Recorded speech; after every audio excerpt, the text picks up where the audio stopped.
विरोधी पक्षनेता कुठे ठेवायचाच नाही, त्या दृष्टीने मांडणी करायची निकालांची, हे अमित शहा आणि मोदी यांच्या राजकारणाने ठरवलेलं आहे। मग महाराष्ट्र असेल, दिल्ली असेल, तरीही दिल्लीमध्ये यावेळेला राहुल गांधी यांनी 100 खासदार स्वतःचे आणि आमच्यासह मोठ्या प्रमाणात 240 लोक निवडून आणल्यामुळे विरोधी पक्षनेते पण टाळता आलं नाही। पण विरोधी पक्षनेत्याचा सातत्यानं अपमान कसा करता येईल हे मात्र हे लोक पाहत असतात।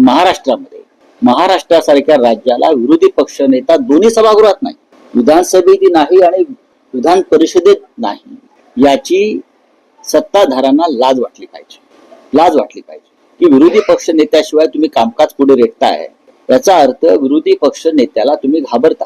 मग तो शिवसेनेचा असेल, काँग्रेसचा असेल किंवा राष्ट्रवादी काँग्रेस असेल, तुमची सायटी काढली जाते, तुम्हाला प्रश्न विचारले जातात, तुमच्या चुका दाखवल्या जातात। लोकशाहीमध्ये महत्वाचं साधन आहे। पण महाराष्ट्रात देवेंद्र फडणवीसांना आणि केंद्रामध्ये अमित शहा मोदी यांना लोकशाहीचे कोणते संकेत पाळायचे नाही। याआधी सुद्धा संख्याबळ कमी असताना महाराष्ट्रात विरोधी पक्ष नेता दोन्ही सभागृहात नेमलेले आहेत। संसदेमध्ये भाजपचे सुद्धा अत्यंत कमी लोक असताना सुद्धा विरोधी पक्ष नेता नेमलेला आहे।